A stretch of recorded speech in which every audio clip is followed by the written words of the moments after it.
Mac Power Users, episode 713, Photography with Tyler Stalman.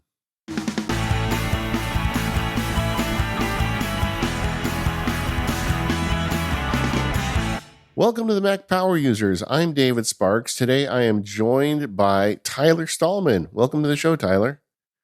Hey, great to talk to you, David. I'm so happy. Tyler was a guest on the show back in 2019. I think I've told you privately, I think you're one of my favorite YouTubers. Anything you release something, I immediately watch it. Gang, Tyler does such a good job of humanizing photography and videography. It's like you walk the line, because there's some people on YouTube that they talk at such a high level. I don't even know what they're talking about. You live up there, but you're able to talk to us mortals, and I just love the stuff you make. Well, yeah, I mean, it's a huge part of all of our lives. I think it's it stopped being a thing that is, only hobbyists can take great photos. At this point, we can all take great photos. So a lot of the conversation doesn't have to be complicated. Yeah, and Stephen couldn't be here today. It's, part of them wrapping up over at St. Jude, so he couldn't make it. But I said, Tyler, you made this amazing video. We're going to put a link to it in the show notes on the iPhone 15 photographer's review. And some very interesting points that I hadn't heard from anybody else. So today in the show, we're going to deep dive into the iPhone 15, the iPhone 15 Pro, the new camera changes. What do they mean? We're going to talk about where these cameras stand in relation to a consumer camera or professional camera. Where does Apple live on that spectrum at this point? Tyler's also, because he's a professional, he's got some great tips for photography and videography. We got a lot to cover in the outline today, and I'm just so excited to have you on the show, and I think we got a lot to cover. Before we get started, though, Tyler, it has been several years since you've been on the show, and in the meantime, Apple re-engineered their silicon, and a whole bunch of stuff has changed. I thought it'd be fun to check. The world changed, yeah. Yeah, right. It is. It's like the Apple world axis changed with the release of Apple Silicon, particularly for people in your racket, because I feel like so much of Apple Silicon is built around increasing workflows and speed on video editing and photography. Yeah, I'm glad you asked, because I can't stop talking about this, even though it's been a few years now since this is transformed. Yeah. But I just want to keep saying how amazing it is, because I think it's very easy to forget how far we've come in a really short period of time. For years, I've been reviewing Macs and iPhones and cameras in general for, at least a decade now or something. And in that time, it would just marginal gains year over year, right? We'd be like, oh, this is exciting. It's 10% faster. Great. Like, I can export my photos marginally faster. But all of a sudden, all the benchmarks that year of the M1s just completely switched to this experience of like, I couldn't editing the original files was so slow, I just didn't even consider doing it. Now we're at this place where it's casual. It's there's files that from common mirrorless cameras that when editing video would be they would be the benchmark, because it'd be so slow, and it's like, oh, now it plays at 25 frames per second instead of 23. Now it's just full speed, never question it, never worry about it. And that can even be on a MacBook Air. Like the MacBook Air is outperforming where the Mac Pro was last time we talked. So it's I can't get over it. It's still amazing, and I hope we can remember to appreciate it for a few more years. I mean, they broke the benchmarks. I don't know how else to put it, right? Yeah. The stuff you benchmark now just works without any limitations, so you can't use it anymore. And I think a lot of this for the world that I'm in, especially on the video side, is that it's not just that a lot of what Apple gets credit for is like the CPU performance per watt, right? Like on a low power machine, it's extremely fast, like a laptop, but it is also all of this specific hardware built into these new, M1, M2 SoC chips that specifically target video optimization and encoding and decoding both H.265 and ProRes and everything that we use all the time as professionals. Like, there are little bits of that chip that are like, you don't have to reach out to the CPU or the GPU. This little component will handle it all for you. And I think that's really, it's, the Mac Pro had, actually, I'm forgetting the name now because it didn't stick around that long. What was the name of the card that you'd put into the Mac Pro that was very exciting at the time that would just deal with video Yeah, it's on the tip of my encoding? tongue. Accelerator. I think it started with an just A. happened. Yeah. It was This wasn't that expensive long too. ago, but it didn't stick Yeah. around. Yeah, exactly. It was the price of a MacBook. It didn't stick around because now it's just built into the M1 or the M2. So yeah, it's a great time to be an editor. And you video guys were like lining up to buy those cards because why not? I mean, if you can increase speed. But now I call it the hallway advantage. Like someone can go down the hallway and say, hey, we're bottlenecking the graphics chip in Final Cut with this one thing.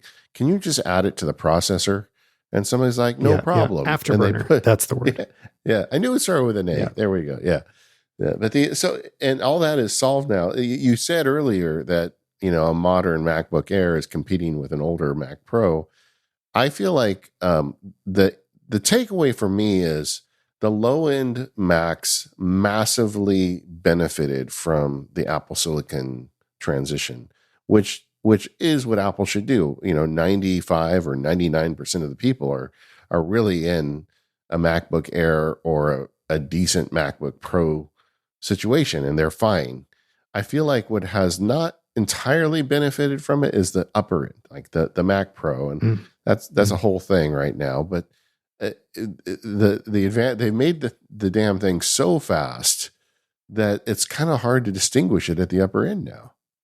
Yeah, there is this like really interesting blending, and for years it was always like, if you want the small portable option, you're making this huge compromise. Again, I'm kind of repeating myself. We've gone over this. It's this, we've been enjoying it so much, but it was always a compromise to get the small and portable, right? Like it's either small or it's powerful. You can't have both. And now most people can do almost everything on the MacBook Air. I can edit 4K YouTube videos. I mean, I could edit 4K commercials on a MacBook Air, really, like no problem. Footage from any camera. The limitations are just like at the higher end, like the higher end post-production stuff that even most professionals don't need to do. And your exports will take a bit longer. It won't be, you can't go as crazy, but you can do anything. Sometimes it'll be slower, but you can do it. And that's really amazing. And those are what I call make a sandwich exports. Go make a sandwich. Right. Yes. Yeah. The one thing, Tyler, I've not seen you cover much is the iPad. Are you an iPad guy at all? So I definitely would describe myself as an iPad guy. I mean, I have a couple iPads and they get some use, but it's it's very much a side computer for me. I'm never really doing anything that essential on it. It's always just for those little extra tasks that just happen to fit for it. What I'm actually really excited to use it for is there is a new app from the designers of Halide. I'll remember the name before we get to the end of this, but that lets you plug if you have like an HDMI to USB-C converter, you can plug any video device directly into your iPad and it suddenly becomes a monitor for it. And there's been ways to do this that weren't so straightforward before. And suddenly now it is very straightforward. And so all of a sudden, like that is like the use case that I think I'm going to have an iPad for a lot more often. It's called Orion, Orion, so that you can just quickly just like plug in and now you're watching large video. So for video producers, this is always an issue, is like the cost of a professional monitor, which I have many of made by like Small HD. They make really good ones, but those monitors cost at least $1,000. 2,000 is not uncommon, and for the really good ones can be like $5,000 for a 5 to 7 inch monitor. These are smaller than an iPad. You got to strap on big batteries to them that don't even last that long anyway, and you're paying a fortune for them. You will now have put an iPad Mini in there, and it's going to look maybe better. Like the screen's amazing in all iPads. So that's the iPad use that I'm suddenly like, I think my iPads might get a lot more use because of this one app. So I'm excited for that. So when you say a monitor, would that be while you're shooting or in the edit process? Exactly. Yeah. While I'm shooting. Yeah, so okay. It's, because often, cameras, most cameras, especially mirrorless, will have a little screen on the back, right? That's smaller than an iPhone. It's, 2 or 3 inches. And you can use it. We all do use it, but it's not enough to really know what's going on. So anytime I'm recording myself for a YouTube video, I try to have a bigger screen. So a good hack, like I do this all the time, is that I'll run the USB-C, or sorry, I'll take an HDMI out of my mirrorless camera and run it into my MacBook to use that as now I've got a 16-inch monitor in my hotel room, and I can see myself, and I'm like, oh, I've got some lint on my shirt, and I need to brush my hair, and I've got something in my teeth. And, that stuff's impossible to see on a little 3-inch screen that flips out. So it's so helpful having something bigger, and an iPad is kind of the perfect solution for this. This will be a big thing for a lot of like mid professionals, but also high-end professionals. I think are going to be using this a lot. And now there's going to be a whole market of interesting clip-on iPad holders, right, to put it on top of your lens. Yeah, well, I guess exactly. Those probably already exist for some of the closed the teleprompter stuff, but it would work for this too. Yes, yeah, they exist, but now there's more reasons to pick it up. The little bad news that I got, this is what I thought of right away, so I'm sure somebody else is thinking about it, is, oh, when does this app come out for iPhone? Because iPhone's the perfect size, and I could use it all the time. Apparently, there is something different about the USB-C in on the iPhone 15 that is not going to allow the same kind of monitoring. So apparently it's not coming right away. Hopefully Apple can open up whatever they need to make that work. Yeah, fingers crossed. And then, of course, for your phone, you're driving the new iPhone 15 Pro? Yeah. So we were traveling when this happened, so I was only able to get review units. We're in Denmark now, and it was kind of hard to. I was there trying to order at the exact moment, and it just wasn't working. And I was not really sure which store I should be ordering through anyway. And there actually aren't Apple stores here, so Apple did connect me with some review units. So I was able to test out all versions of the phone while I'm here, and then I'm going to send them back before I go. So I don't have my own yet, but I was able to spend the last at least, I don't know, week or whatever with them, and I've been using them as much as I possibly could. And do you know which one you're going to order when you do? Yeah, okay, so I said in my video, anybody that watched my video, I said I was going to go for the Pro Max this time, even though I usually go for the Pro. I think I'm changing my mind between now and then, because my wife is very into the Pro Max, and for context too, my wife Anya and I run our photography and video business together. So most things we're both shooting it. When we're shooting for clients, often I'll shoot the video and she'll shoot the photos. So we're both kind of working on the same project. So her having that 5x lens, the 5 times zoom, means that if I don't have it with me, I can borrow her phone. So yeah, I think instead of us both getting a Max, she'll get the Max and I'll get the Pro, because that's the size. That size is more appropriate for me. And I also think the 3 times telephoto lens is a little more up my alley. Actually, not because the 5 is bad. We can get into the details of why, but it's just what I think I will actually use more often. Yeah, that was one of the points in your review. And I guess we can let's talk about that right now anyway. Sure. We got the 5 times lens in the iPhone Pro Max and the 3 times lens in the iPhone Pro. And there's a whole lot of stuff going on with that 5 times lens because they need more space between the lens and the sensor. And the rumors were all that Apple was going to do a periscope. And, anybody that used to make them out of milk cartons when they were kids knows what a periscope is. It's a long tube with a couple mirrors in it. And that's not what this is. It is kind of compressed mirrors, almost on the whole, making a diagonal run from the end of the lens to the sensor, but it's through a series of mirrors. It reminded me of a Fresnel lens, if you kind of know the shape of what those lenses look like, where they have these jagged edges, and the fact that they were calling it a prism, I don't know what it means to be a prism instead of a periscope exactly. But I'd love to learn more about it. Yeah. To me, a periscope is like what you find in a submarine. It's a long tube with a sensor on one end, and a lens on the other. But one of the things I didn't really get out of your review, and I haven't really heard from anybody too much, is I felt like with all of those gears in there on that 5X lens, that stability and focus might be an issue. What was your experience with that? I mean, I am amazed at the stability.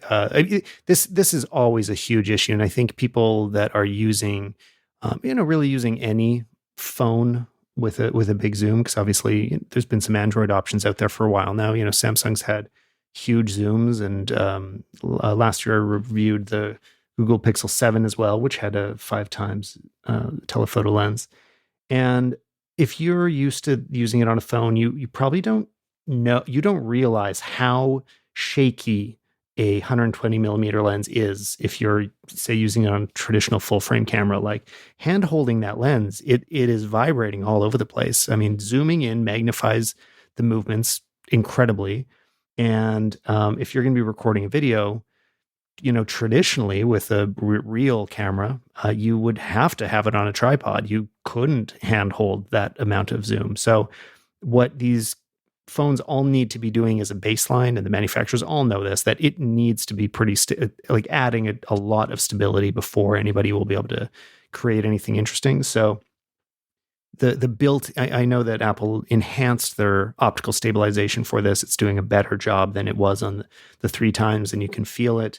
And I mean, I had a really interesting experience of a massively viral video in a way that I've never had before, where it was the segment to my video where I talked about that 5 times and action mode, where this was available last year in the 14 Pro. And if you zoom in and turn on action mode, it punches in even further, and you just get the most incredible stabilization. And it really shows itself off once you start to move. Like, if you walk while you're doing that and keep the subject in the center, you get this amazing effect that's sort of made famous by Michael Bay. And I mean, that segment of my video, I mean, it got like 5 million views on Twitter and 6 million on TikTok, and like it just really like went everywhere. Which was interesting to me, because it's not even a completely new feature. Like, this was already available, and I think people seeing that level of stability really sort of shocked everyone that saw it, which is how I feel too. It is absolutely incredible how rock solid that footage is. And then in terms of focus, it just hasn't bothered. Like, nothing has been wrong with it. It's been very good. So no complaints there.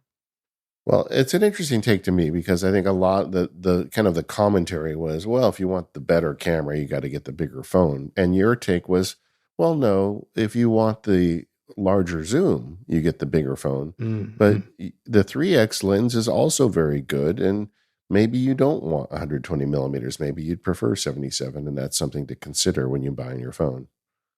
Yeah, I didn't really have a good way to summarize this, and I think anybody that has worked with traditional photography will understand this intuitively, that if you're going out and buying lenses, and the equivalents would usually be like, commonly there's a 85 millimeter similar to the 3x, and then a common longer one would be 135. That's pretty common as well.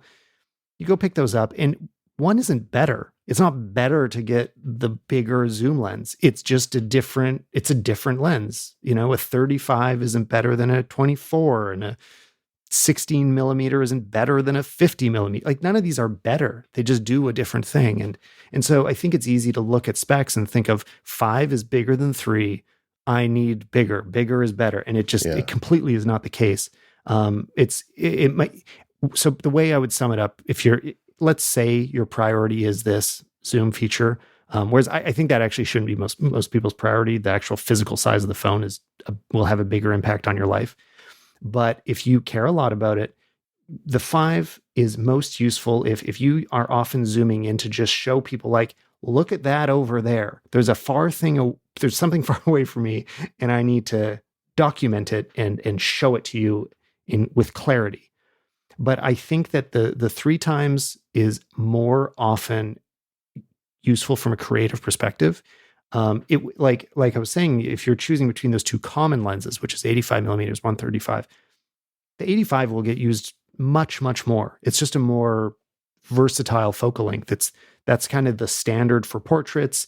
If you're watching a movie, a lot of like conversation shots, they'll start off on a wide that might be maybe a 24 millimeter, maybe a 50, and then it'll come into an 85. That's very, very common.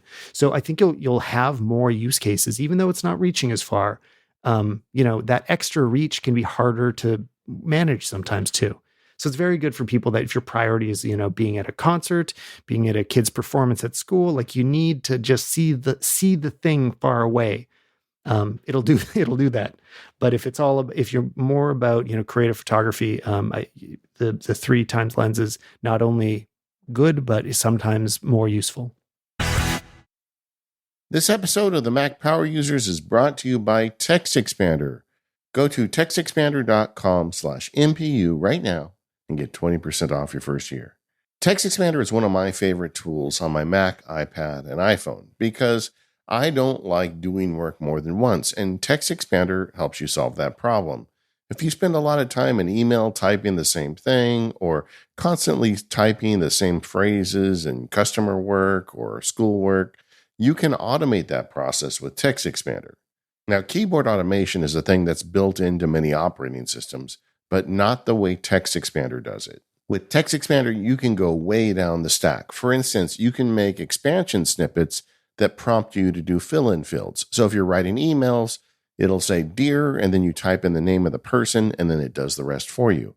Or it can grab the contents of the clipboard, or it can use an Apple script. There's just so many different ways to automate this process that you can't do with any other text expansion tool. I have thousands of snippets in TextExpander, and without it, I'd be adrift. And it's not just good for individuals, it's also good for companies because they've got a whole system to support your company so you can share snippets among your team to make sure your best words get out no matter who is typing them. TextExpander did a little back of the envelope math with their customers and their business customers in 2022. They fired off 650 million snippets. They saved 300,000 working days by this typing and $11,000 saved per year per employee. It's just crazy. And the thing is, you really do save a ton of time. I get reports from TextExpander, and every year I save days of time because of my text expansion snippets. Not only do I know it gets typed in fast, it gets typed in right. And there frankly is no tool to match TextExpander if you want to get the most out of text automation. So go check it out at textexpander.com/MPU. If you go to that link, you get 20% off, so you don't want to miss that. Also makes us look good. Once again, that's textexpander.com/MPU. Go check it out and start saving time today. We got started on the 3x versus 5x, but I want to get in a little deeper on the iPhone as camera because this year Apple said a lot of things about what they're doing with focal lengths and as we get more information about the sensor, it's not as big of a change as I actually thought it was when we started. But let's start with the iPhone 15 because you looked at both of them. How is it different this year? Yeah, so I think there can be a bit of a burying the lead effect there, and I tried to highlight that when I made my video too. That with the iPhone, the 15 Pro, it didn't seems like it didn't change at all. I think it is the same sensor, and so yeah, because the way they said it in the keynote confused a lot of people. I think it sounded like they said it was a bigger sensor. I think I was mistaken at first too. But the 15 is a bigger sensor, so it's getting a very similar upgrade to what we saw last year in the 14 Pro. And now anybody buying a 15, whatever level it is, now has 48 megapixels. So there is less of that big division between the normal phone and the Pro phone. So that's great news for all the people that aren't getting Pros, which is probably many more people. But that still care about their photos. It's just because you don't buy 3 lenses doesn't mean you don't want great photography. And I found it to be a noticeable upgrade. It's now resolving 24 megapixel final images by doing some interesting compositing between the sort of downsized. They take the 40. We heard this all last year, but they take 48 megapixels, turn it into 12, which that division works very easily. The math is easy to do, but how do you get 24 out of that? Well, they're also taking a very detailed but slightly noisier 48 megapixel image and compositing that into the 12 megapixel somehow, using the Apple magical photo. I forget the word. Their imaging pipeline. Computational photography. Yes, but there's like an Apple word for it, and I try not to memorize the Apple words too much because it's a little bit of it's like marketing fluff that's not actually the most important detail. But it's work. The important things that it works. It comes out looking very good. You can see a bit of a difference between the 15 and the 15 Pro. I think a lot of people won't know that at first glance because they'll see they're both 48 megapixels, so they should be the same. It's not quite the same on the 15. It is a little bit softer, but you have to zoom in all the way to see that. Some images you cannot tell. You really just don't see a difference.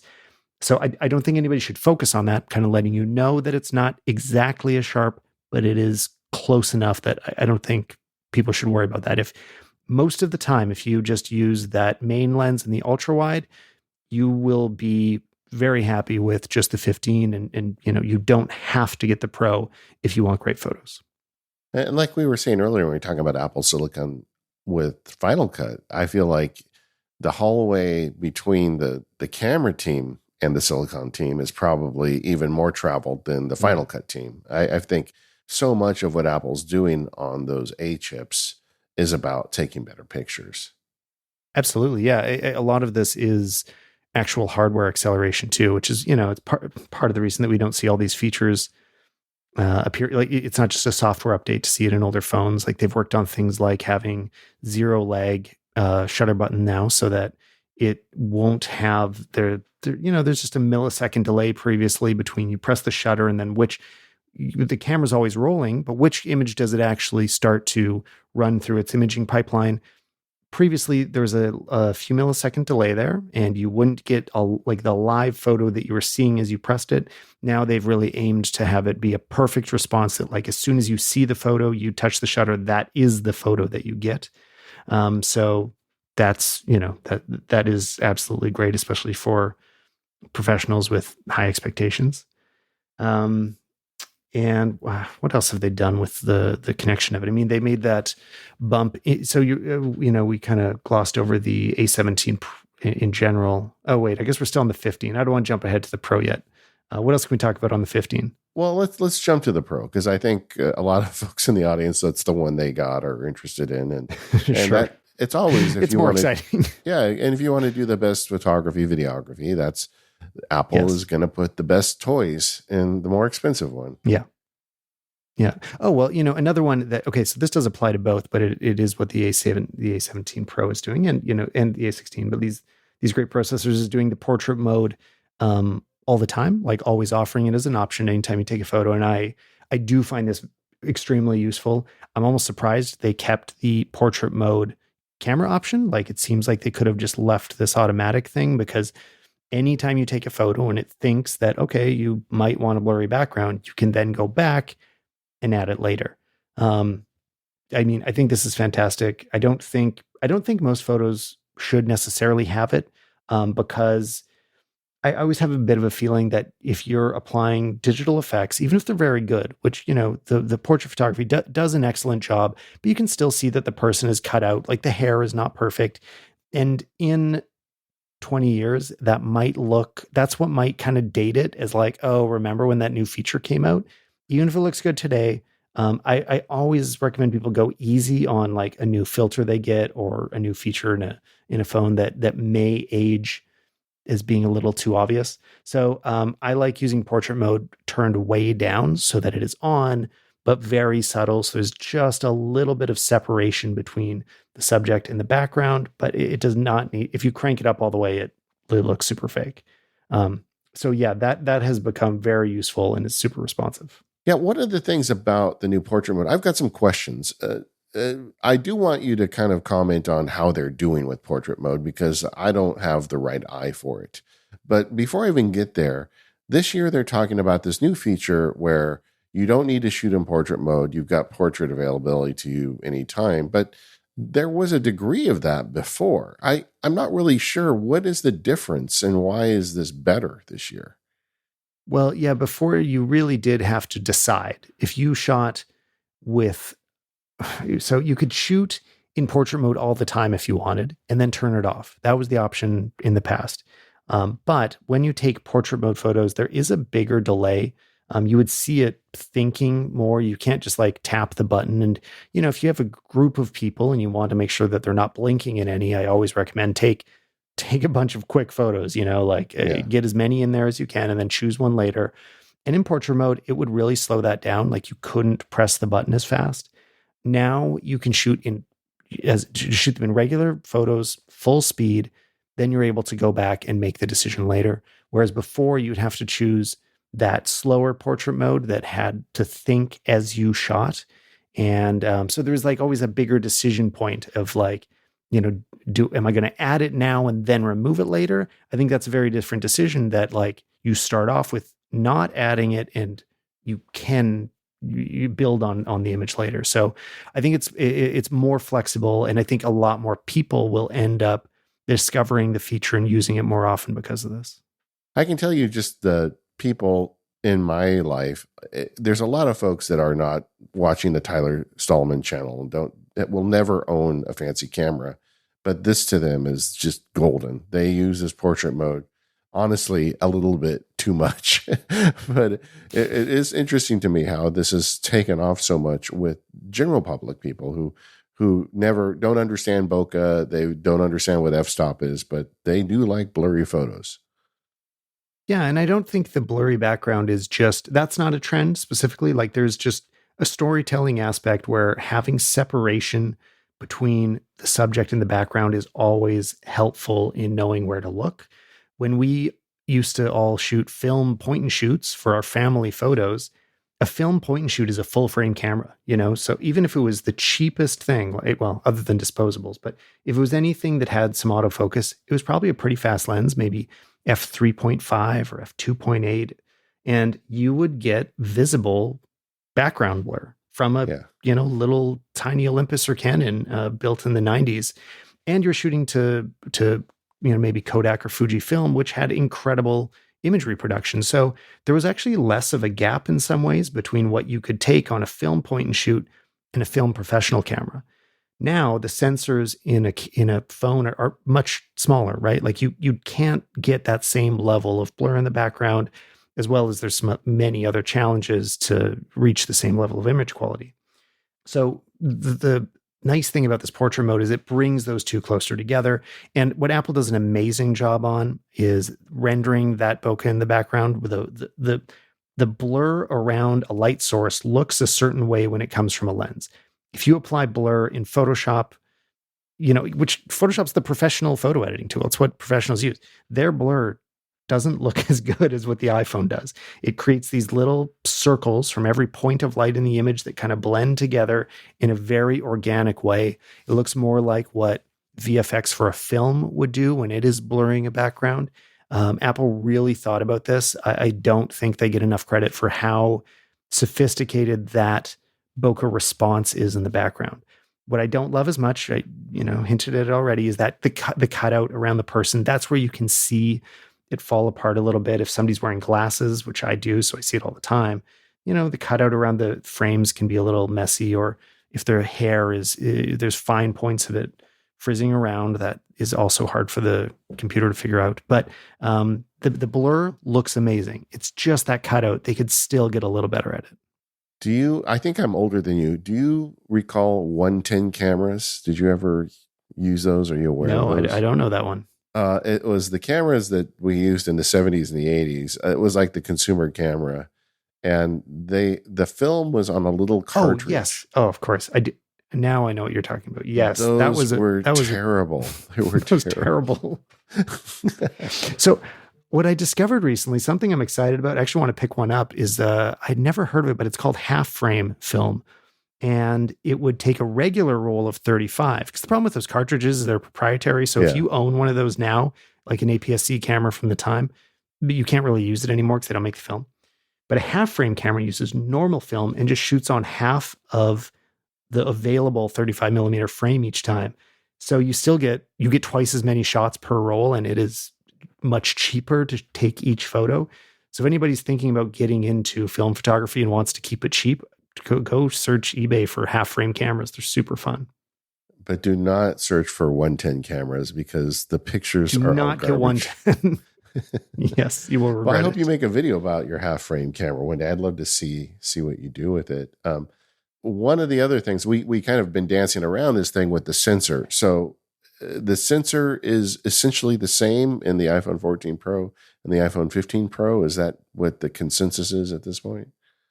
Yeah, that's the consensus. Of course, there might be some tweak under the hood that we don't know about, but Yeah. if there's a difference, no one's going to know. But getting back to computational photography, Apple has actually improved with the images you're getting out of it with the iPhone 15 Pro quite a bit. And one of the things that they talk about are these sensor cropping or various focal lengths. You know, they're advertising 7 focal lengths on a camera that has 3 lenses, which you kind of humorously point out in your video. But explain how that works and if that's something we should be interested in. Yeah, so I feel really mixed about this because I understand what they're doing. Like, it will be very helpful, I think, for a lot of people to understand the differences between focal lengths. The choices they made of adding 28 millimeters and 35 millimeter options are very common for photography. So it'll help people get a much clearer understanding of some of the most widely used focal lengths out there. Like this, if you go buy a kit of lenses for making a film, let's say, right? Like you go rent the big Cook lenses or Leica lenses that Hollywood uses, this is what you'll end up with. So it's helping teach everybody using an iPhone what a focal length is even. But it's not it's not actually a different focal length too. So there's a bit of, the marketing is not completely in sync with what the feature really is. It is definitely cropping in on the sensor. But the reason that I'm kind of okay with it is the sensor is excellent. It already is very good. And I was already comfortable cropping in, like, I think it's like 20% on the 28 millimeter and I guess 1.5 on the 35 millimeter. And making that kind of crop on an image you've already taken is pretty acceptable. Like, it'll still look fine for most use cases. Plus, Apple's doing a little bit of magic to upscale that in a more impressive way, which is something that trick is on more professional cameras as well. Sony does that and Fuji does that. And they all do find some magic where, if the camera is upscaling it, it looks better than if you do it yourself. Apple has done that as well. So even though I'm a little annoyed about the marketing of these, it is a completely usable feature. I spent all day today with 28 millimeters as my default. And super common confusion about lenses. People will often use a longer lens because you can see many examples out there that a longer lens compresses the face of humans in a way that is more flattering. It doesn't accentuate our weird chins and noses, and everybody kind of likes the way they look more on a longer lens, like a 120 millimeter, right?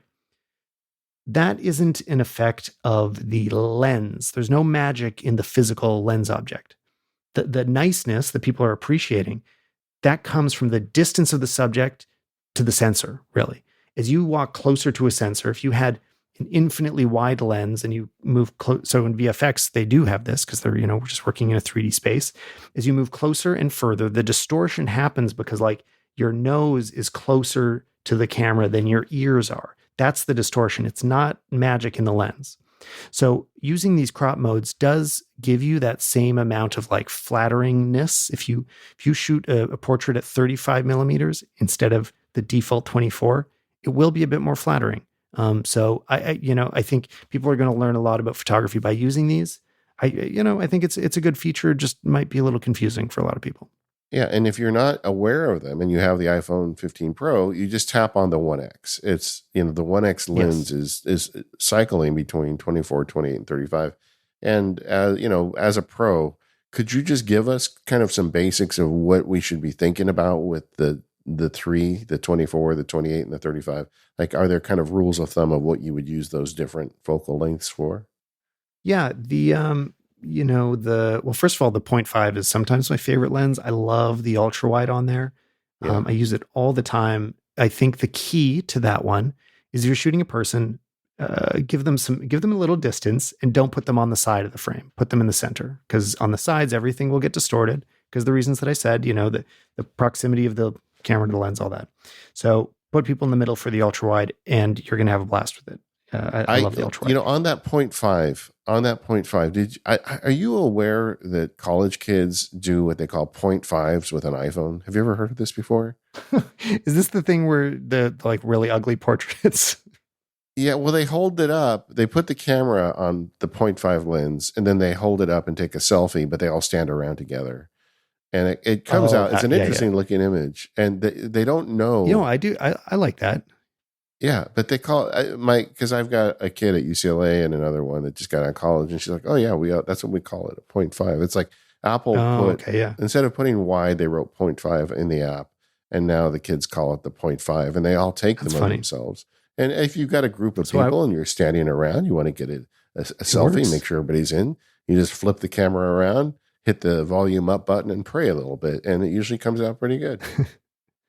Yeah, no, that is actually that is a good tip. The thing I was thinking of that I've seen the Gen Zers do, which is kind of hilarious, is they'll basically put it on point five and then take a photo from like their forehead, and it's the most distorted, Yeah, or horrific up their looking nose. photo Yeah, you could take of a person. Yeah, gross. but so that's the anti-aesthetic look. Um, the One X. So you know, I'm probably going to stick to using one times zoom, the main lens, the 24 millimeters, because I like to have all the resolution. I like it to be sharp. I don't mind cropping myself later if I decide to do that. And I think that's kind of that is the safe place for most people to live most of the time, because you're just going to get the best of everything. And again, that is the good sensor. It is significantly larger than the ultra wide and the telephoto sensor. The new 28 millimeter and 35 millimeter crop options, they will basically give you, like I was saying, that flatteringness happens because as it crops in, let's say you crop into 35, which is like, that's a very common walk around camera lens. We were just talking about film cameras a moment ago. That was like the default. If you bought a point and shoot and it didn't have a zoom, it would often have a 35. It's very nice for taking a wide portrait of somebody. It's going to be potentially more flattering than the 24. So it kind of encourages you to end up with a situation where the person's going to have less distortion, still really excellent image quality. Then if you zoom in further to the because they still offer the 2x zoom, which is closer to a 50 something millimeter. That'd be considered like a normal lens in the film world. It was, pretty standard, but I don't use that for portraits so often on the phone, because for one, it's cropping in a lot more on that sensor. You are starting to lose a bit of the quality. I use it more often for video than for photo, because in video, the final resolution of 4K isn't as much as the final resolution of a photo, so you don't quite notice the crop as much. But there's something that feels off for me when I zoom in 2 times and the background is still sharp, which is not how it would be on a traditional camera. So I don't really use it for portraits that much. Typically, I'd probably use the 35 more often for a portrait. Then that big zoom, like I was saying before, it's like if you're on the 3x, that's excellent for. That is, very nice for a portrait. Again, probably my favorite use case for that is, I'm traveling right now, so I'm getting to do it all the time, is if you kind of look down a street that you can see far down it, like there's a lot of buildings side by side, lining them up so they all stack in the shot is really beautiful. Anytime you can kind of add layers, that's what I like about those bigger zooms. It's like challenge yourself to see how many things at very different distances can you stack into one photo. That's really my favorite way to use it. And same goes with the 5. It'll get more challenging because it's reaching so far that you need a clear line of sight to go all the way. Or of course, if you're just at a concert and want to see Taylor Swift up close, then you want the biggest zoom possible. Yeah, that's going to be a selling point for a lot of people, because yeah, absolutely. The seats you can afford for Taylor Swift are pretty far away from Taylor Swift. The 48 megapixel HEIF image. So last year you could do a 48 megapixel shot on the iPhone 14 Pro with the full sensor, but had to be RAW. This year they added the ability to have, I guess, a HEIF image, which is somewhat processed, but much easier for normal folk to get off the camera. Is that something you'd recommend, and where would you use it? I don't end up using it that often, because it was available in Halide last year, which, it's a camera app that I like a lot and offers some more advanced features like this. But I didn't end up doing it too much because I because I have bigger cameras, so that it almost makes me not a great judge of that, because I'm like, for me, it's when I want the best quality, I pull out a full frame. I have a bigger option. If the iPhone is your only camera, which there's lots of people that's all they carry around, I would do it for really, I mean, any photo that you think is going to be great. I prefer shooting in the raw mode over the HEIF, because it does offer some advantages in terms of the actual color and contrast does come out nicer in raw as well. The sharpness is a little bit better. Like, everything is better in raw, because any of the Apple HEIFs are really optimized, to my eye. They're optimized to be viewed on a smaller screen. They're made to be so they look their best on an iPhone. As soon as you get them on a computer screen, they're a bit over sharpened. The contrast is kind of weirdly punchy, and it looks like a phone. You can tell the difference. But I had this really incredible demo. The fact that I was here in Denmark actually let me go to the Capture One offices. Capture One is the professional photo software. Like, a lot of your listeners probably have experienced Lightroom or know about Lightroom at least. Capture One is the more professional Lightroom. And they were showing me examples of what they're able to do and the color information that they are able to pull out of the iPhone. And it looks a lot better to me than what Apple is doing with their default HEIF processing. Because the way that, like I say, it's optimized for a phone, it's optimized for the majority of people that want that when you walk into Best Buy and all the vibrance is turned up on all the TVs. Yeah. Apple doesn't go that far, but most people like a little more oomph to their image. When you run the RAW through a more sophisticated processor like Capture One or Lightroom or anything, it starts to look a lot more like film, like more gentle gradients between colors, and it just feels richer and more like a real camera to me. So I still love that raw image. I actually like it more than the 48 megapixel HEIF, even though both of them are there. But if you want that ultimate quality, I think the raw is worth it still. Assume you're a Mac Power user and you buy the latest and greatest iPhone, or one within a year or two of being the latest and greatest. And Apple just continues to put the pedal down on the iPhone as a camera. Where do you run out of steam? Where do you hit the ceiling with an iPhone where you should be thinking about buying a point and shoot or a fancy camera? Like a Sony or there's a lot of great cameras out there now with a bigger frame and lenses and whatnot. Where is that friction point in your mind?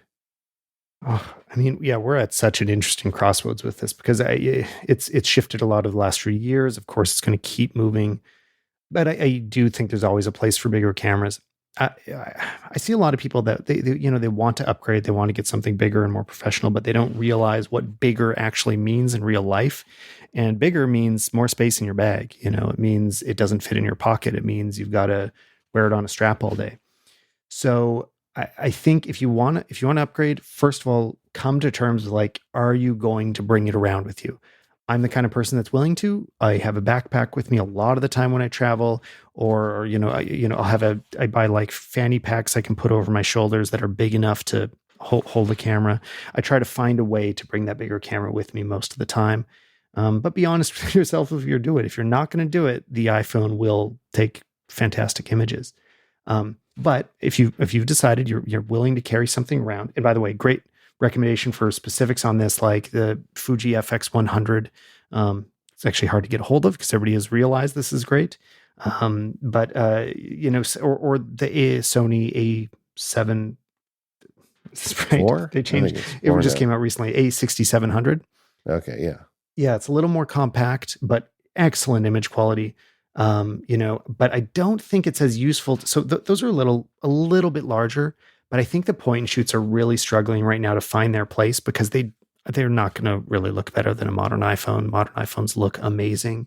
So all of a sudden you've got two things in your pockets and two batteries to charge. But if you want to upgrade, get something that has a larger sensor, at least an APS-C sensor. The benefits you'll see is anytime you look at those images large, you will always see the benefits. It's not just low light. It's almost any situation. As you blow them up, even looking at them on, a 16-inch MacBook Pro screen, you can usually tell which one comes from the larger sensor. So I try to make a habit of, like, whenever we're having family events, people are together for the memories that matter most to me. I try to make sure, like, that's when I've still got a bigger camera with me, because the iPhone photos, they work, they look great, but they're not quite the same. I more so do my, like, everyday, like, documenting the world around me. I love the iPhone for travel a lot. Like, most of my photos of, like, the city I'm in, the places I'm in, and just the things around me, most of that is on the iPhone. So for me, the big camera is reserved for either work, when I'm shooting a job, or, like I say, like, people I care about, because those are the memories I really want to preserve. I think that's a good summary. And I do believe that, like, don't buy a point and shoot if you've got an iPhone. I just don't think that they're worth it. The iPhones are Yeah. great.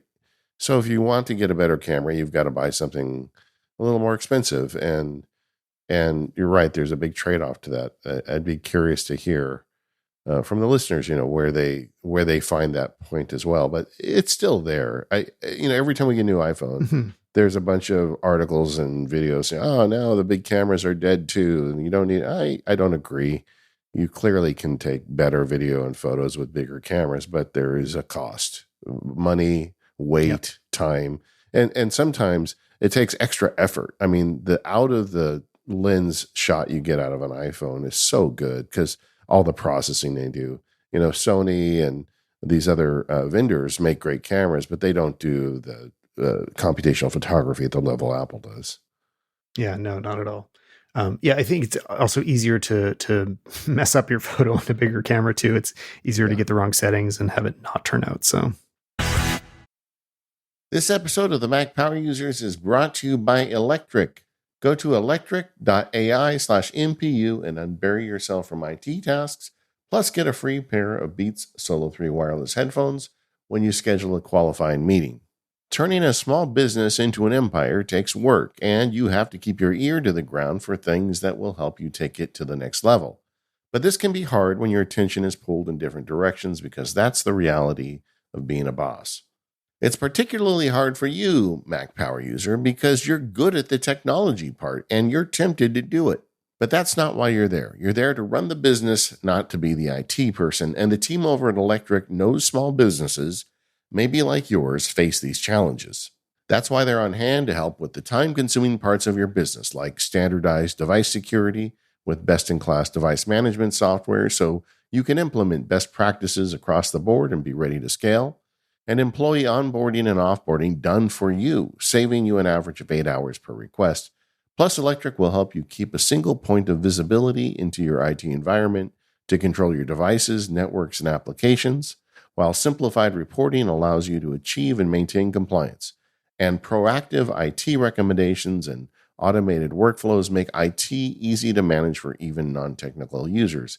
And look, if you're hearing this and you think your company could use some of these services, but you're not sure where to start, Electric's experts will guide you through the process to establish standardized IT processes for your organization. When you've got a bit of geek blood running through your veins, it is so easy to want to do this stuff yourself and control it all and just be there, be the IT guy, but you will do that at the peril of your company. I've been there, and you should not. You've got to delegate in order to focus on what you're good at, and you should delegate IT to Electric. For Mac Power Users listeners, Electric is offering a free pair of Beats Solo 3 wireless headphones for taking a qualified meeting. Just go to electric.ai/MPU. Once again, that's electric.ai/MPU. Go there now and get your free pair of Beats Solo 3 headphones for scheduling a qualified meeting. And our thanks to Electric for their support of the Mac Power Users.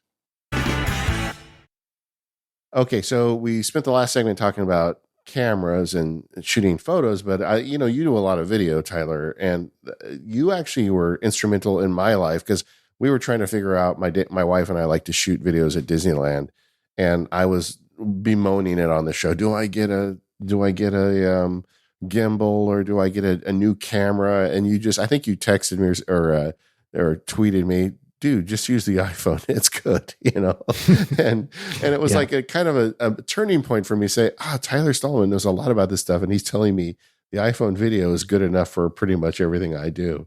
That was several years ago. How's Apple doing Mhm. with video on the iPhone at this point?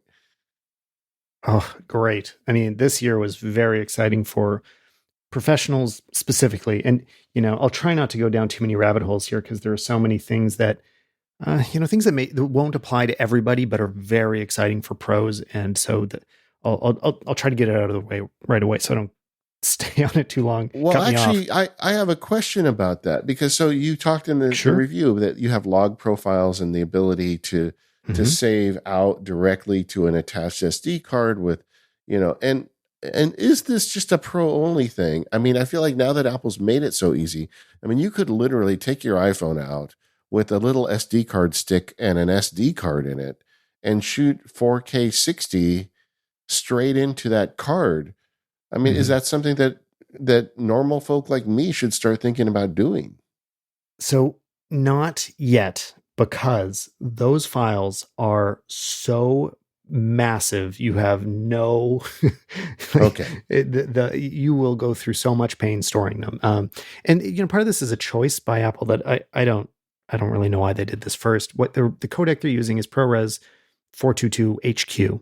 Excellent codec. Professionals use it all the time, but it means the files are enormous.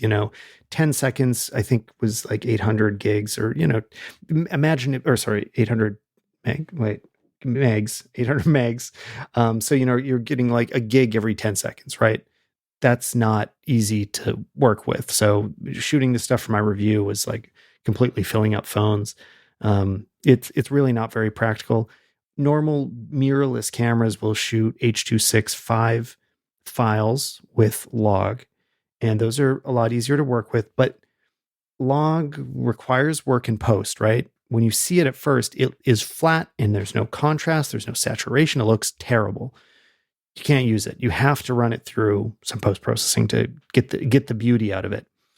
And first of all, that takes some extra time and effort to do that. But it also means the files need to be pretty like substantial, like they need to be thick and hefty to extract all that color information. So I think that's why Apple made them ProRes for now.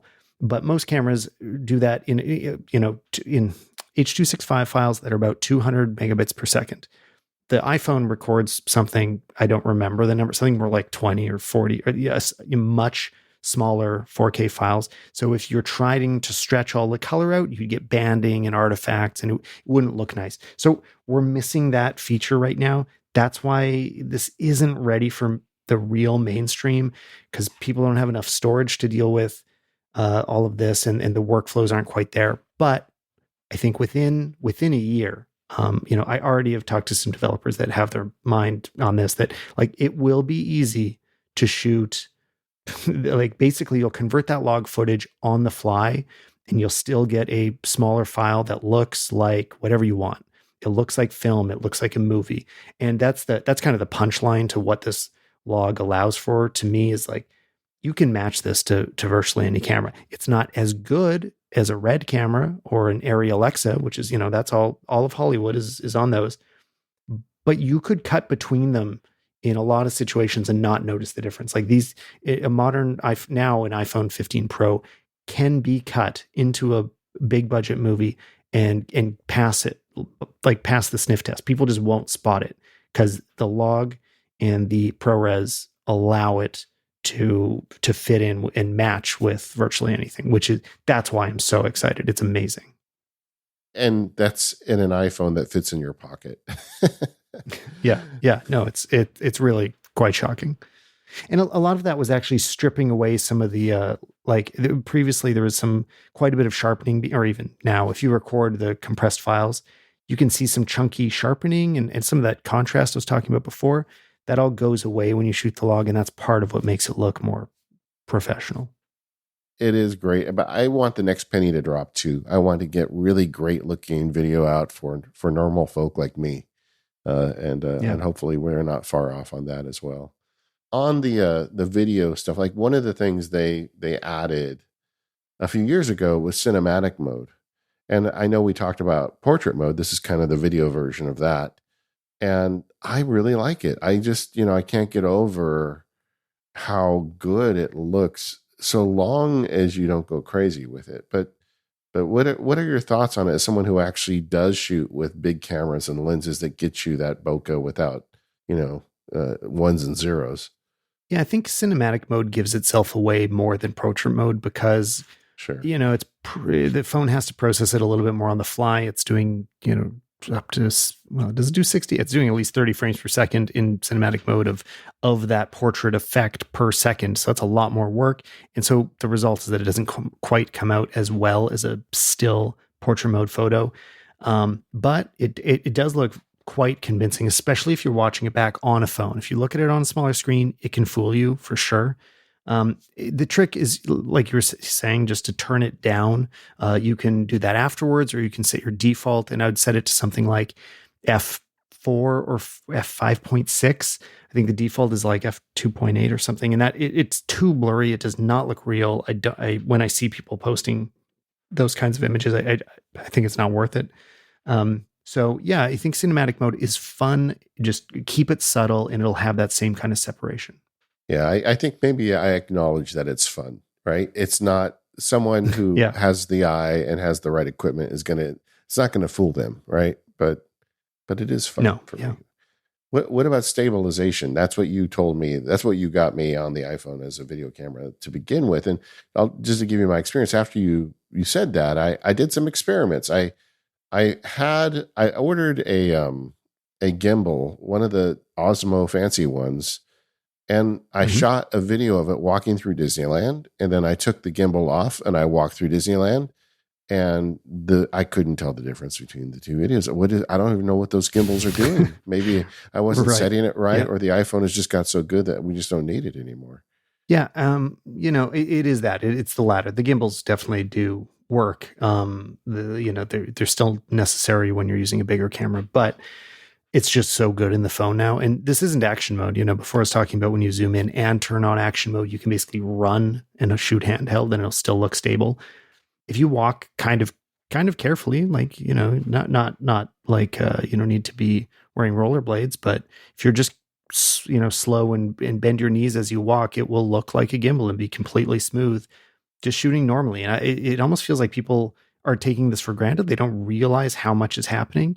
Because if you use a third party app and you turn off stabilization, you can see the shake that's going on. And Massive. we would not Yeah. enjoy watching iPhone videos as much as we do Yeah. if we didn't have the stabilization. So it's incredible. And it is a little bit better on the Pros than it is on the 15. There is a different stabilization going on there. Interesting. I didn't know that. Well, it's definitely something that reviewers don't even really talk about it much anymore because I think people just take it for granted now that it's going to have good stabilization.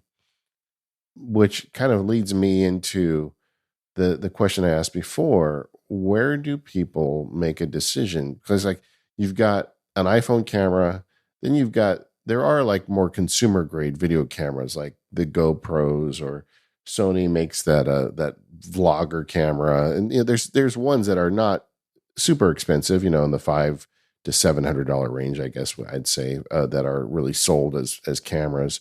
And then there's the fancier, full frame lens cameras. Where does one look for the points now between, an iPhone isn't enough, I need to step up to something else? Yeah, it's a little different, I think, with video because I think it makes more sense to shoot a phone all the time. I think you only really need a video camera if you have a purpose for this footage, if you're going to be editing it and posting it and sharing it and you want it to look professional, or you have some very serious home video project that you're going to edit together someday and you really take your home video seriously. Totally. Which I endorse that idea. I love that kind of work and I make those kind of home videos. But for capturing life, the fact that the phone's in your pocket means you will capture so much more of it, and the quality is there, the experience is there, and they've made some other nice uh, little adjustments to the settings of video that I really appreciate. A great example is if you go into your settings now, you can tell it to lock the white balance while recording. And this is something that always gave away iPhone footage as being shot on a phone to me, is that as you moved around any area, you would see these big white balance shifts depending on what it saw. Like if you turn towards a yellow wall, it'll be like, oh, yellow, the image is too warm. I need to make it more blue. And you'll see this big jump and people's skin will suddenly look strange. And now if you go into settings and you have it lock white balance, it means just while you're recording, it won't change that decision. So usually as you record, you're in the same environment the whole time and it'll look much more stable and consistent. A movie, TV, like they're never going to change white balance during a shot. So it gives a more professional look. And I think that one setting can go a long way for a lot of people. I had someone inside Apple tell me once that I would not believe the size of the team Apple has working on the camera stack between software and hardware. Mm. And, because Apple's always known as a company that has small teams. Like they don't have, yes. 100 people working on Apple Mail, and that's, I think, one of the reasons. I think in a lot of ways that's a good thing, but the camera is a huge focus of the company. And when you see things like the auto white balance and the nice like quality of life year-over-year improvements, that there are people at Apple using them like you and me who run into these problems. And I do agree that it seems like every year there's little things that get fixed like that. Yeah. Yeah. No, I know that Apple is, they care about photography as much as anyone. They are that team is composed of real photographers that know what looks good. Even like I complain about some of the attributes of the images, but I also know why they are making the decisions they are, because like I'm not the target, right? Like I want my images to look a certain way, but most people have a different preference and are going to want something a bit punchier. And they are walking that fine line, and I think they're doing a really great job at it. So, yeah. What do you think of Apple's kind of color balance? It seems like over the years that's evolved a little bit, but the out of the phone color balance, do you think they're getting it right? I mean, one of the features we got, I think, last year was the ability for us to tweak that, but do you use it generally as they give it to you, or do you make changes to it? Yeah, I was actually disappointed with that feature, photographic modes, I think is what it's called. I never open it anymore, so I kind of forget, because I loved the concept when I saw that they were doing it. I'm like, oh, this is going to be great. This is going to be what I was trying to describe a minute ago, where it's like, oh, you can dial in a look that feels like film. It feels like a final image as I shoot, and it's such a light touch that I think most people don't really notice the difference of those different styles. And I stick to the default. I don't think part of the reason for me as well is because I review these phones, and if I'm changing a lot of settings, people won't necessarily know how I reached the results that I did. But I think, I don't know. I don't think it's really worth digging into for most users at this point. I think if you really want different colors, you're going to have to go into post. There's a lot of different apps out there. I like VSCO is a good one, or Lightroom Capture One, and you can dig in a lot further, or even just use presets. You don't have to learn anything really. You can use presets and get something much more interesting. But what's provided by default on the phone, not interesting. Also, don't edit your photos in the Photos app, because all those tools are actually quite bad. I don't know why. I don't know why Apple hasn't given that more attention. But the adjustments in Lightroom, VSCO, Darkroom, Capture One, any of those adjustment tools are much better than what Apple provides in their Photos app. This episode of the Mac Power Users is brought to you by ZocDoc. Find the right doctor right now with ZocDoc. Go to ZocDoc.com/MPU and sign up for free. Have you ever been on the hunt for a new doctor and you would ask everyone you know their recommendations? I mean, it makes sense. You want a doctor who actually gets you, listens to you, makes you feel super comfortable. Finally, after weeks of searching and talking to people, you find the one. They meet all of your requirements and then some. So you call their office, they have an appointment available, and then you find out your perfect doctor doesn't take your insurance. Don't worry. Head over to ZocDoc to find and book the doctor who is right for you and takes your insurance. ZocDoc is a free app where you can find amazing doctors and book appointments online. We're talking about booking appointments with thousands of top-rated, patient-reviewed doctors and specialists. You can filter specifically for ones who take your insurance, are located near you, and treat almost any condition you're searching for. These doctors all have verified reviews from actual real patients, not bots. And the average wait time to see a doctor booked on ZocDoc is between 24 and 48 hours. That's it. You can even get same-day appointments. Once you find the doctor you want, you can book them immediately with just a few taps, so no more waiting awkwardly on hold with a receptionist. It is crazy to me that it's easier to find a good pizza than a doctor. Well, ZocDoc solves that. We've had several situations in our family where we needed a doctor that was in our plan and was well reviewed, and we went straight to ZocDoc and they took good care of us. So if you need help finding a doctor, go to ZocDoc.com/MPU and download the ZocDoc app for free. Then find and book top-rated doctors today. That's ZocDoc.com/MPU. ZocDoc.com/MPU. And our thanks to ZocDoc for their support of the Mac Power users and all of Relay FM. Before the break, you had mentioned that you prefer some third-party apps for photo editing. What are the one or two that you would recommend? So my go-to that has just stuck over the years, I use it over and over, is Visco, VSCO. They started off as Lightroom presets, and now their iPhone app has a ton in there. And I have done one video that was comparing all of these different photo apps, and things like, how does the exposure slider work? Like what is the tonal response from the image? Because exposure sliders mean a different thing in each app. Like it's not universal, and I would kind of think it is. Like I know what exposure means to me, but you're going to get a different response. And same with the white balance slider and all of them. So I find VSCO very quick to get something pleasing, to get something interesting. You can just pop a preset on there and you're probably going to like it. What actually gives you the most control and is just a well-written app on the phone is Lightroom Mobile. It's incredibly powerful.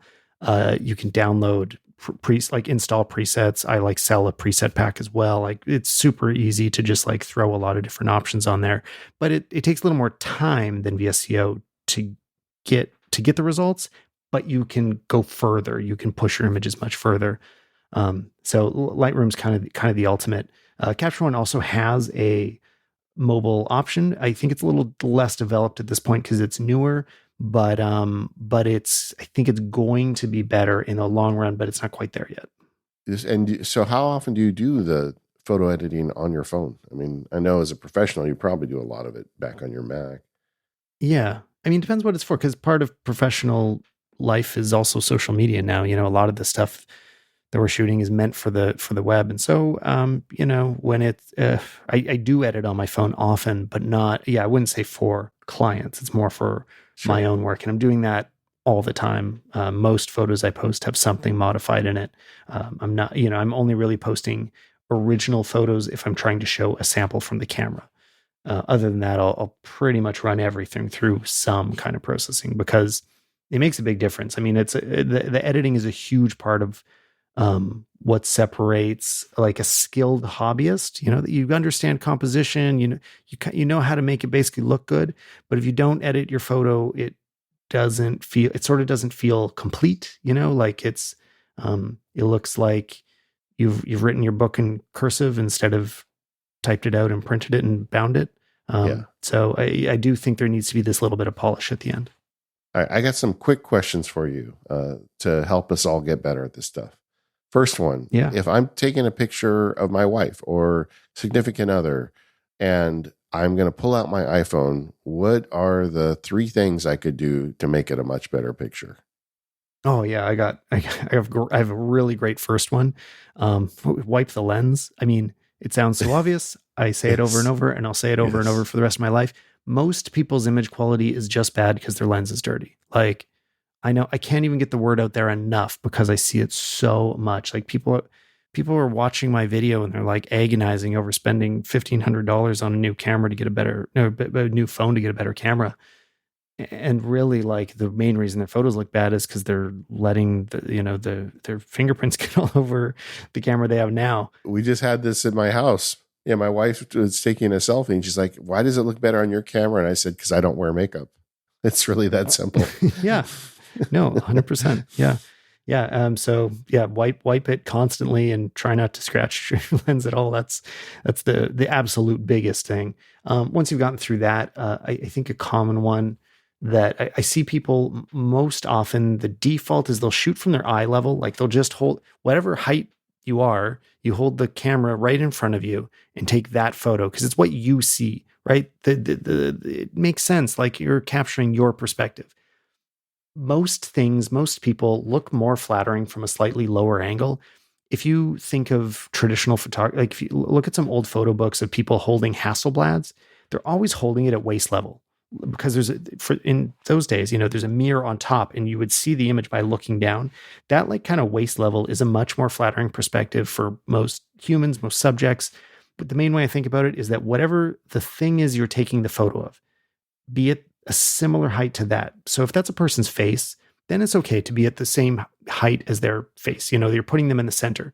But as you back up, if you're going to see their torso, now you want to be at the height of the torso, which is no longer eye level. Right now, it's like down towards your chest. If you're taking a full length photo, you're going to want to go even just a little lower down on your torso. So you're, not quite looking up at them. You're straight at them now, because now your eye level would be a little too high. So often people will take photos where they're kind of looking down on somebody, which shortens them and like the head gets a little bigger than the feet. Trying to find the way that the camera is pointed straight at the person and make that your default for most photos most of the time. You can break that rule, you can experiment, like you don't have to always do that, but that should be the starting point for most photos. I've been following photography for some time and I've never heard that. That's new to me. So thank you for sharing that.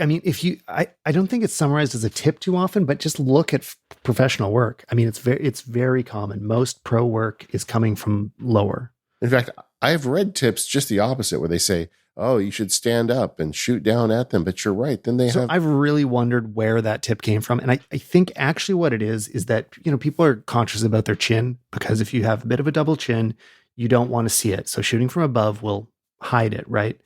The thing is, that's the only thing that angle is doing. It's not helping with anything else, making anything else more flattering.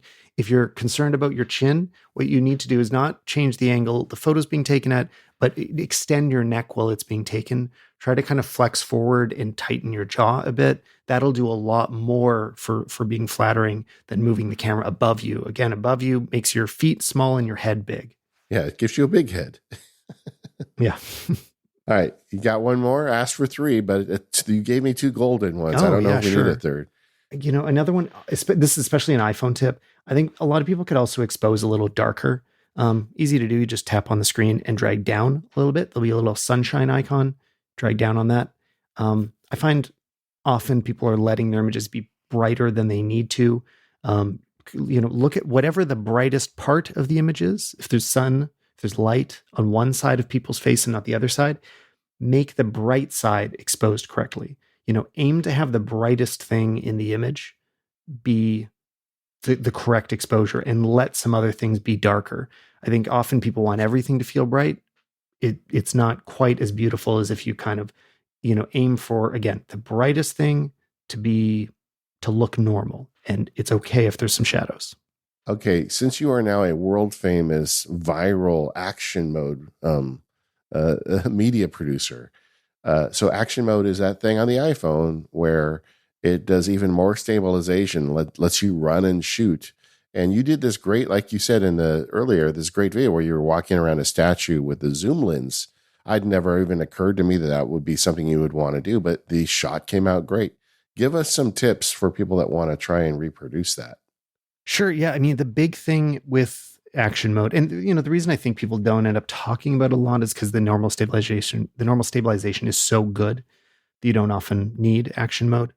So it's really for when there's big movement. So if you want to see it do something exciting, you should run, like move quickly.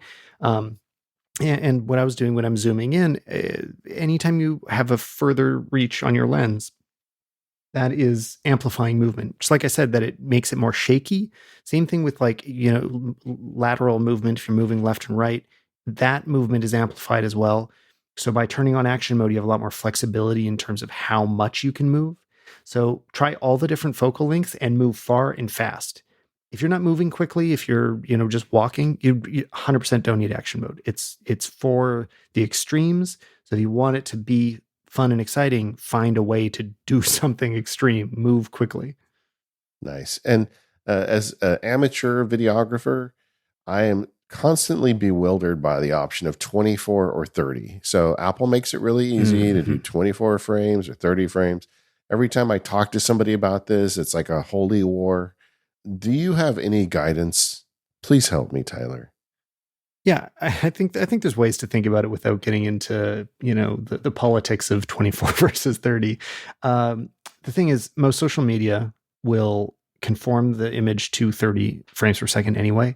So when you upload to Instagram or TikTok, doesn't matter what you shot in, it will be 30 frames per second. So it has to do a little bit of adding imaginary frames when you upload 24 to Instagram, and it can be subtly choppy in ways that most people don't notice, but it isn't as good as watching true 24, which is what you see when you watch it on your own phone. So I like 24 for YouTube. I shoot everything in 24. I prefer it. It looks more filmic and cinematic to me.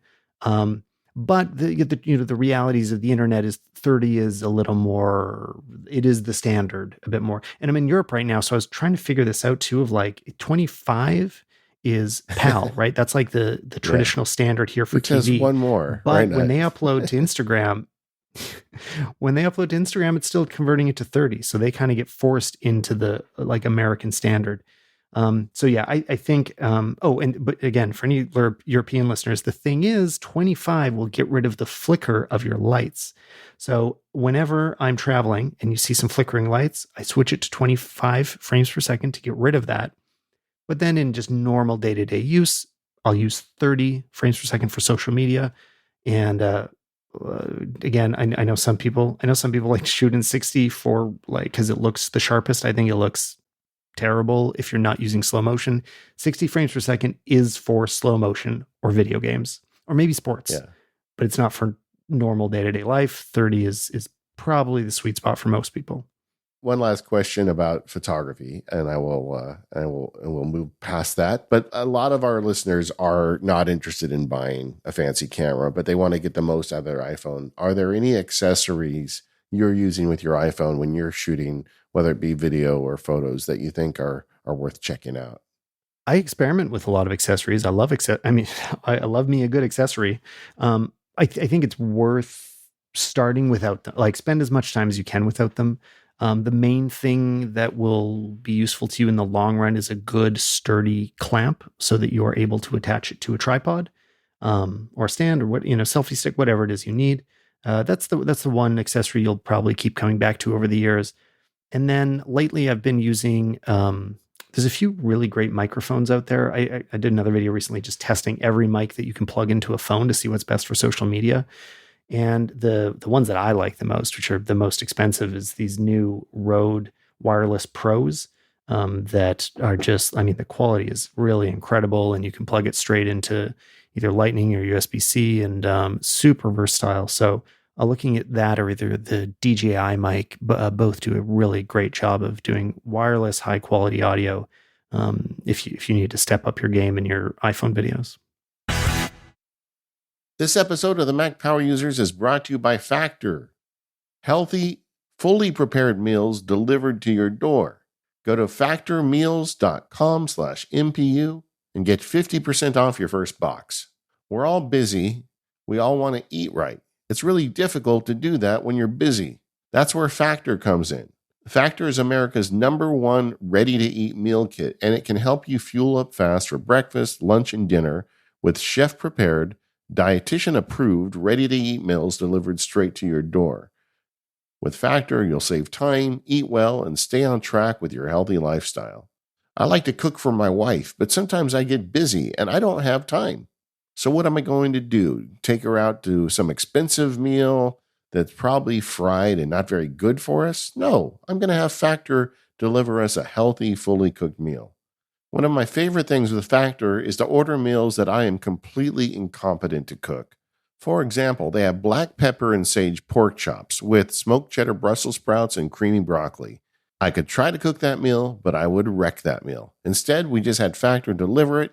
It was ready to go right out of the box, and we had a great meal at home together, listening to our music, not dealing with going out in the public, and saving money. With Factor, you can skip the extra trip to the grocery store. Their fresh, never frozen meals are ready in just 2 minutes, and you have more than 34 flavor packed options to choose from every week.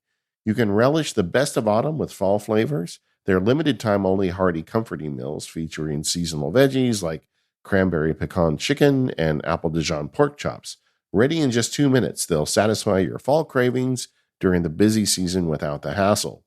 And if you want something special, level up with Gourmet Plus options, prepared to perfection by chefs and ready to eat in record time. Plus, you can keep your energy up with Lunch to Go, Factor's effortless, wholesome meals like grain bowls and salad toppers, no microwave required. Then, to finish your order, choose from more than 45 add-ons, including breakfast items like apple cinnamon pancakes, bacon and cheddar egg bites, and smoothies. And you can rest assured you're making sustainable choices because Factor offsets 100% of their delivery emissions to your door and source 100% renewable electricity for their production sites and offices. This October, get Factor and enjoy eating well without the hassle. Simply choose your meals and enjoy fresh, flavor-packed meals delivered to your door, ready in just 2 minutes. No prep, no mess. Head to factormeals.com/MPU50, that's MPU50, and use the code MPU50 to get 50% off your first box. That's code MPU50 at factormeals.com/MPU50 to get 50% off that first box and show your support for the show. Our thanks to Factor for their support of the Mac Power users and all of Relay FM. Tyler, we always like to finish up these interviews talking about favorite apps and services. Are there any little apps or services that you use that bring you joy and delight that you want to share with the world? Oh, I mean, there are many. There's some exciting new ones. A lot's been changing on the ground lately with the announcements from Apple. So something everybody should be checking out now is Blackmagic Cam. If you haven't heard of the company Blackmagic, they've been doing huge things in the professional video world for years. They're maybe up until now they're best known for DaVinci Resolve, which previously was a really high-end color grading software just used by professionals, cost $250,000, and they made it free. And so there's excellent color tools in there, great editor, and there's a professional version, but you can do most of it for free. A lot of people are using the free version, and it is excellent. Resolve's amazing. So anyway, this company, Blackmagic Design, they have released a professional camera app for the iPhone. Obviously, this was coordinated with the iPhone 15 launch because it supports some of the new features, including Apple Log, and also some new compression rates as well. So you can shoot in somewhat smaller files using the Blackmagic camera app.